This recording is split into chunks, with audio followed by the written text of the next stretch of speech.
Hey, what is up, everybody? Jeremy here, guys. I'm very excited for the conversation we have today. We have Douglas Bertram with us today, and he's helping peak performers to achieve flow. He is the founder and CEO of Structural Elements and has 27 years of clinical experience treating patients with his proprietary combination of Chinese medicine and manual therapy. He's an educator, public speaker, and entrepreneur. His education includes a BA in Contemplative Psychology, a minor in Traditional and Eastern Arts, and he is really doing some incredible things about how they're addressing the body and health. Doug, thank you so much for hanging out with me today, man. Yeah, it's my pleasure. Thanks for having me. So I want to find out for you first and foremost, you've been in this sphere a long time. You've been helping people with their health for a long time, but, what got you interested or what made you feel like this was your mission, man? Yeah. So, it's kind of interesting. I have been standing over a table for 27 years. And people used to not believe that, which was always kind of flattering. And after, scaling businesses and having kids and all of that, now people are starting to not question that as much as they used to. But honestly, it comes down to one really simple event in my life that got me on this track. I lived to play soccer as a kid, and I was a goalkeeper most of my life. And I broke my wrist really badly when I was a freshman in high school.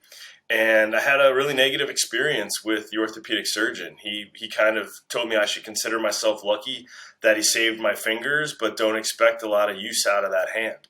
And I felt like we had a really negative experience myself. My dad broke his arm like 10 years ago now, and the orthopedic surgeon that we went to didn't handle it correctly, so his arm is still at a funky angle, which has been really weird for golf. So yeah, I get it, man. Yeah, absolutely. And, for a kid that lives to play goalkeeper, it's not something you want to hear at the age of 14. And on the flip side of that, I went to an occupational therapist who was totally amazing. And he said, don't listen to any of that. He said, the beautiful thing about the human body is it has the ability to heal given the right set of circumstances. We're just going to give you the right set of circumstances, and we're going to get this thing, 100%. And I was the starting goalkeeper the next year, my sophomore year. So to me, that was it was all about setting the context of what's possible, and once I really realized that the human body, it does have this amazing ability to transform and to heal. I just became obsessed, and that's kind of been, my fascination ever since. Why do you think most people don't look at it that way, right? It's interesting because it's like, there's a pill for this, there's a treatment for this, there's never what's happening? How do we solve it, and how do we get to the root cause of it? I guess, why do most people not look at it the way you're looking at it? Well, I don't think our medical system at large is set up to empower the patient. I mean, I think we have kind of learned that the authority is outside of ourselves. And unless we're lucky enough to come in contact with a practitioner that educates us differently, I think a lot of people live in that paradigm, that they don't listen to their bodies, they don't trust the wisdom of their intuition, and they don't realize that you can actually control how the body responds to stress, how the body responds to injury, by not only the things that you put in your body, but by, freeing up those resources to heal faster. Well, I guess one of the things you and I were talking about before we started recording here is the thing that nobody thinks of, and something that you said is vital, and being somebody that's been a competitive athlete for, in the fitness world for a long time, I get that too, and that's the idea of connective tissue. You may be able to bench 315, man, but if you haven't gotten your connective tissue ready to get, handle that, you're set up for a rude awakening. You're going to have some real issues. Connective tissue injuries are some really rough injuries. So I guess, what should we be looking at with connective tissue? And I guess, how does this whole thing relate to Chinese medicine and peak performance? Yeah, it's a loaded question, man, but I love it. So when people hear connective tissue, they don't really have any concept of what function connective tissue plays in the body. And they just, even when you study anatomy, they don't really teach anything about connective tissue. They dissect the long connective tissue to give you origin and insertion-based anatomy. But it's actually really difficult to separate muscles you need a scalpel, and it's you really need to know where to cut. It's not intuitive at Mm. all. The reality of our anatomy is that there is a type of tissue called fascia that encases every structure in the body continuously. And it surrounds the organs, it attaches to the periosteum of the bone, it separates not only one muscle from its neighbor, but each individual muscle fiber from the muscle fiber next to it. It encases nerve endings, it surrounds blood vessels, it attaches to the skin. There is just this immense system that only recently is being recognized as an organ. And it's the largest organ in the body, larger than the skin. And it is really an organ of communication, is ultimately what its Mm. primary function is. And you mentioned, powerlifting. It's what communicates to a neighboring muscle that it needs to help, right? So when Mm. you're loading one muscle and you take it into a range of motion where you now need backup from another muscle, the tug and the tension on the connective tissue is what facilitates the engagement of the neighboring muscle to perform an activity. You linked in there the other loaded part of the question was, how does this all relate to Chinese medicine? And I'm going to kind of try to keep it high level, but in Chinese Sure. medicine, you talk about a system of meridians or pathways, energetic pathways through the body. And a lot of the goal of Mm-hmm. Chinese medicine is to get free flow of energy, right? Blocked energy, bad; flowing energy, good, right? Yes. But ultimately, we have no real connection to what does energy mean. Even the professors that I was paying a lot of money in my education in Chinese medicine couldn't really tell me what energy really was. And the moment that I started realizing that the meridians are fascia, they're fascial planes that are uninterrupted through the body, and that the chi flow through these meridians or along the fascia is simply communication. It's the ability for that system to self-sense and communicate to the rest of the body what it's experiencing.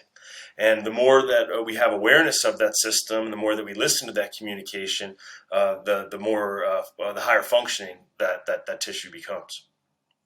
You know what's really interesting is one of the last things you said there about the idea of awareness, right? And I think that when somebody, they work out a lot, they compete a lot, they do a lot of different things, you start to become, aware of your body, right? I can think of times that I've started warming up for squats, and I'm like, you know what, like something just doesn't feel right in my left hip flexor. You try and loosen it up, it doesn't get loose, and you're like, you know what, maybe today isn't the right day to squat. Maybe I needed to do something different to handle that. And I think that awareness of your body comes from a long time and really listening to it. I think you see a lot of, in professional sports, I think it's changing, but see at the same time, we're told to ignore our body, right? We're told to get, think past it, take this drug, do whatever to keep playing.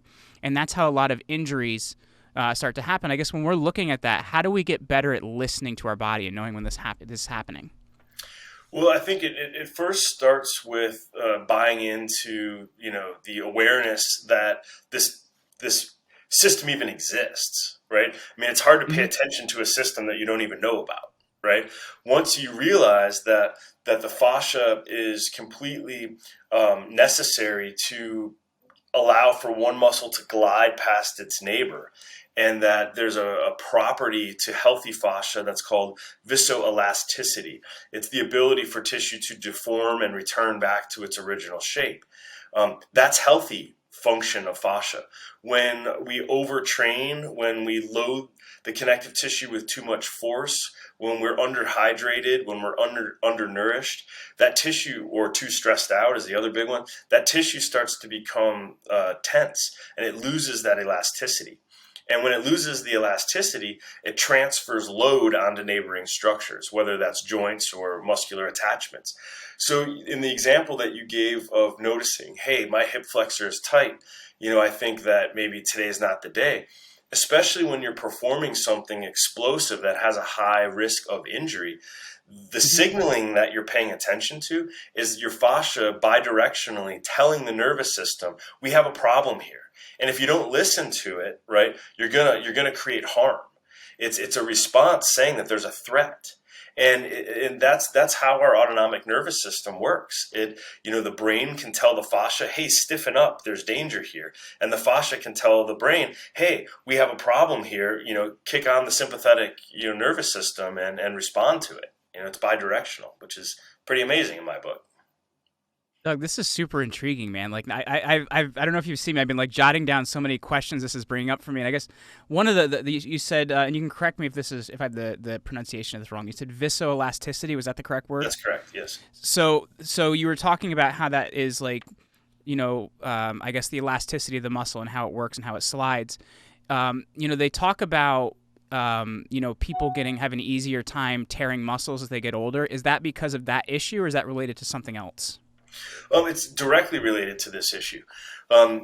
So the healthy connective tissue is made up of collagen fibrils, and those fibrils form these little triangular matrices, and those triangular matrices are full of fluid called hyaluronic acid.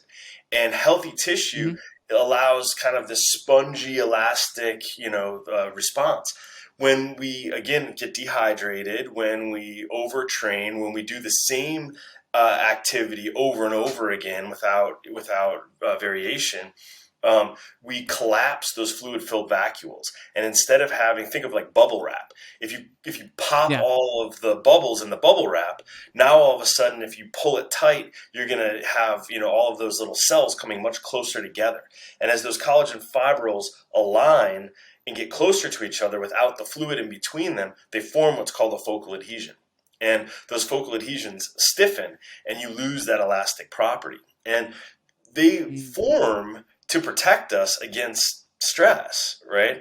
They form in response to stress. However, it also holds us in a state where we're getting a lot of signaling back to the nervous system saying we're not okay. There's threat here. So can we reverse that? Because I know for myself, like one of the big things I when I was 19, so we're talking like, gosh, almost 20 years ago now, but I tore my ACL, PCL, and meniscus. I shredded my knee playing football. And one of the things that I supplemented with at the time was like 100% liquid collagen, and I found that like my recovery was a lot better because of that. I'm curious. We talk about this elasticity disappearing over time. You talked about those areas kind of hardening due to stress, due to use, due to age. Is there anything we can do about that? Like, is it supplementing with collagen? Is it how we're training? Is it how we're stretching? Is there anything we can do to preserve that, or is that just once it's gone, it's gone? No, there's a ton that we can do, and it's never too late. The beautiful thing is if you're still above ground and you're still breathing, you're still building new cells and you're still replacing tissue. So we absolutely can introduce resources to change that. The work that we do in our clinics is really about finding what we call systematic focal adhesions that have formed. And kind of what our secret sauce is at Structural Elements is that we've mapped out where these things form in a numerical grid. So if you have, say you shredded your knee, like your example, you're going to have areas above and below the knee that are going to have compensated in response to pain and change of gait and compensation. But it's not going to be limited to your knee. It's also going to form in your low back. It's also going to form in your neck. As soon as you have any structural imbalance in the body, you are going to start to go through a cascade of compensations until you get your eyes and ears back to level. It's called the neutral horizon. You don't go around, crooked in terms of your eyes and ears. You will do whatever it takes to get that horizon back to neutral. And that all takes effort. Right, and that effort is usually loading big muscles. Those big muscles are considered prime movers. They're designed to move the body. And when you start asking a prime mover to take on a postural role, there's just gross metabolic inefficiency. So it's going to lay down those collagen fibers. It's going to glue muscles together for mechanical advantage. So that's kind of how those things show up in the first place. But to correct them, it's kind of an undoing of that process, right? We use dry needling to address some of those focal adhesions. That's a very effective tool. The difference between how we dry needle and a lot of what's out there is we're not trying to hit a motor point to cause the muscle to contract and for a relaxation response. We actually create what we call a mechanical coupling, where we spin the needle and we wrap the collagen fibers around the shaft of the needle. If you think of a fork and a plate of spaghetti, that's kind of a good image for those collagen fibers wrapping around the shaft of the needle.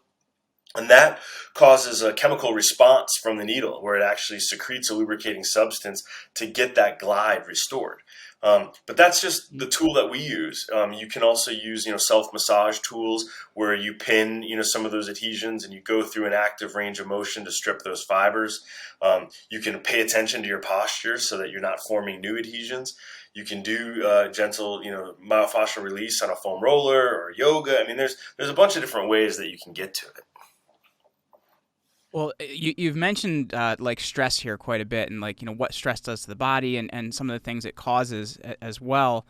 How can stress is never going away, right? We're dealing with it every day, and I think for some people, you look at the last 2 years, man, like stress has been like on a scale of 1 to 10, it's been like a 25 for a lot of people. Exactly. So it's been a kind of a difficult time. So it's not going away. It's how we live and how things are. How do we make stress work for us? And, how do we manage that? Because also as high-performance athletes or people doing things, like, it's just the name of the game, man. It's just how it is. Like, the body's going to be under stress. Like, so how do we manage that? Performance in work and in life and in sport is all dependent on how well we react to stress. Okay? Stress is not a bad thing. Stress is critical to our survival. It's how we get stronger. It's how we build immunity. It's how we improve cognitive function. It is not a bad thing. It's critical to our survival, and it's critical for growth. And I think people also lump them in as well, right? Because there's there's also eustress, right? Like there's euphoric stress that can be good for the body too, but people tend to lump it all into stress, Well, the reality is that stress doesn't differentiate. It really doesn't. Stress. We have a very basic system. We have an on switch and we have an off switch. Okay, and stress flips the on switch. Okay, so when we have the on switch flipped on, the physiologic responses are very predictable, right? We're going to increase our heart rate. We're going to, constrict our pupils. We're going to, have shunt blood from the extremities. It's a whole physiologic, process to get us into a receptive state to perform or to fight or flee, right? To flight. The off switch is the parasympathetic system, right? It helps us bring blood flow to the extremities, to repair tissue. It helps stimulate digestion. It helps us to absorb nutrients. It helps us to get better oxygen saturation back into the tissue. They're just two clusters of physiologic responses. And it doesn't matter if it's physical stress, mechanical stress, chemical stress, emotional stress. It's still an on or an off switch, right? The difference is we don't turn the switch off soon enough when we are in when the real high stress is over. After the competition's done, right? A lot of people stay in that high stress. Or after you get cut off, on the highway, people stay in that high stress response. They don't find the off switch. They don't downregulate. So if you're chronically have the stress switch flipped on, guess what? It's going to start to burn you out. I use the example of, you don't stay in first gear on the highway, right? You have to shift gears. If you don't, you're going to blow up your engine, right? But somehow we think the body is capable to just go without any sort of recovery and without kind of finding that down regulation. But performance is really about finding little moments where we regroup and we rebalance, even in the midst of a high demand situation. And it's learning those skills that make the difference of whether somebody gets stronger or gets injured. Does adrenal fatigue play a part in this? Like, do you see that also being an issue as well? Like, because I remember back in the days when I used to be a high school teacher in my early 20s, there were 9 periods a day, which to me I thought meant I needed to drink 9 large cups of coffee because obviously you go to the teacher's room in between everything. So I was so cracked out by 3 o'clock and my adrenal gland was so messed up, and it actually, a lot of the stress issues I had in my body at that time were worse because of that. So do you see this also being an adrenal issue as well? Yeah, 100%. So think of the adrenals as our furnace. Okay, Hmm. that's gonna provide heat and resources to the body. And think of being in a stress response as leaving the door wide open. Okay, so if your door is open and the heat's running constantly, eventually that heater is going to burn out, right? Yeah. So the adrenals are our furnace, and the thyroid is our thermostat, right? And if we keep asking them to juggle this high stress situation, eventually they're just going to burn out, and you're not going to have the stress hormones to balance it back out. And when people start getting adrenal fatigue, they even though they're exhausted, it affects their ability to get quality sleep. They don't get into that deeper REM sleep. When you're in adrenal fatigue, you just simply aren't getting the hormone balance to properly regulate and repair tissue. You're going to get low energy. You're going to get fatigue. It just is it's like going into debt. Right, it's you're living outside of your means, right, and that's what happens kind of on an energetic level to the body. It's like, yeah, if you get a new credit card with a $50,000 limit on it, it's party time for 6 months, and all of a sudden you hit that limit, and now all of the funds are gone, and you have to figure out how you're going to pay it back. It's the same thing with Yeah. the adrenals. You can use them for a while, man, but once you hit that limit, you've got a hole to climb out of.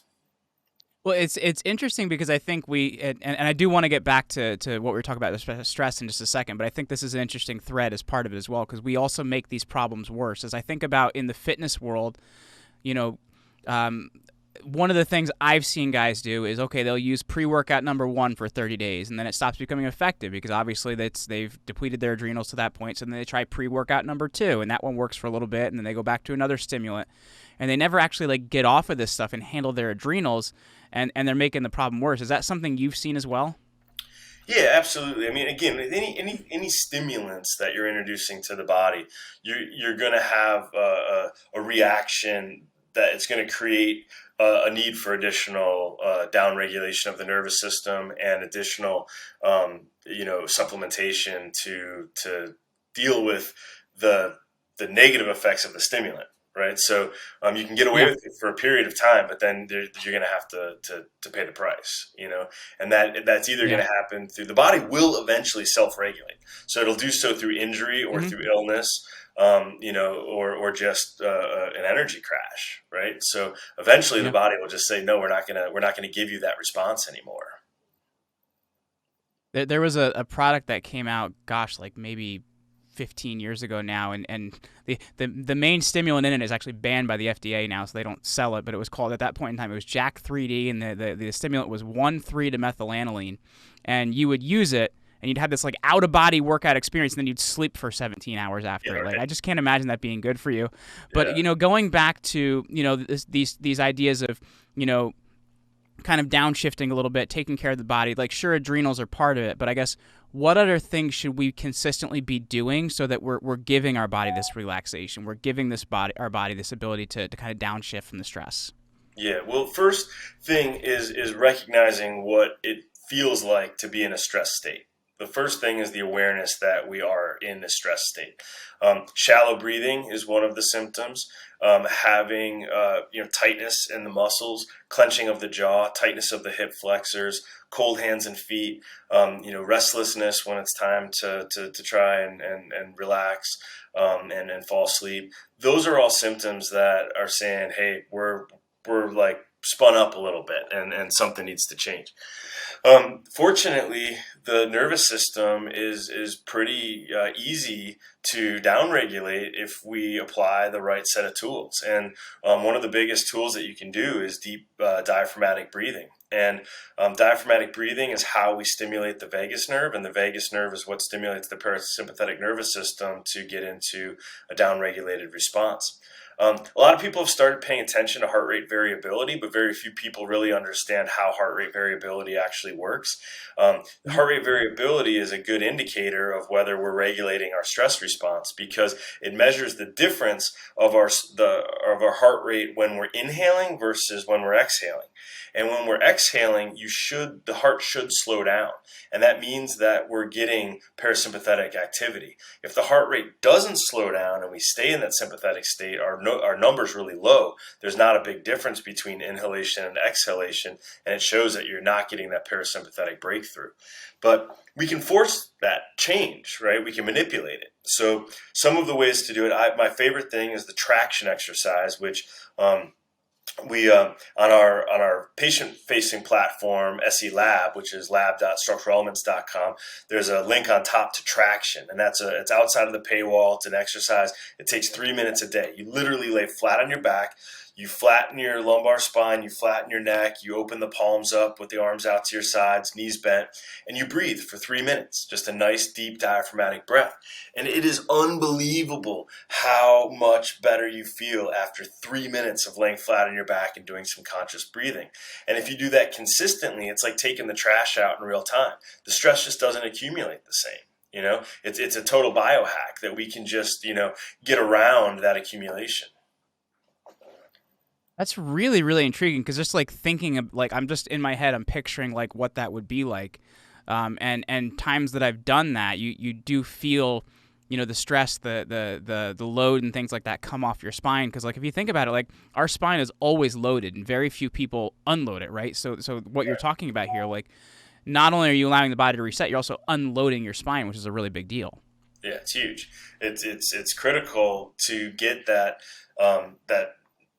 nervous system to downregulate, because if you're constantly, and again, we're all on devices all the time, and when we're on especially small devices, the head goes forward and that loads up the mid back, and the mid back is where all the sympathetic nervous system is stimulated through what's called the dorsal root ganglia, and then in the high neck, in the occiput and in the sacrum is where the parasympathetic dorsal root ganglia are. So unless we're going flat on the back and taking that pressure off the mid back and tucking the chin and opening up the sacrum, it's really hard for the body to shift out of that stress response and into that down-regulating parasympathetic response.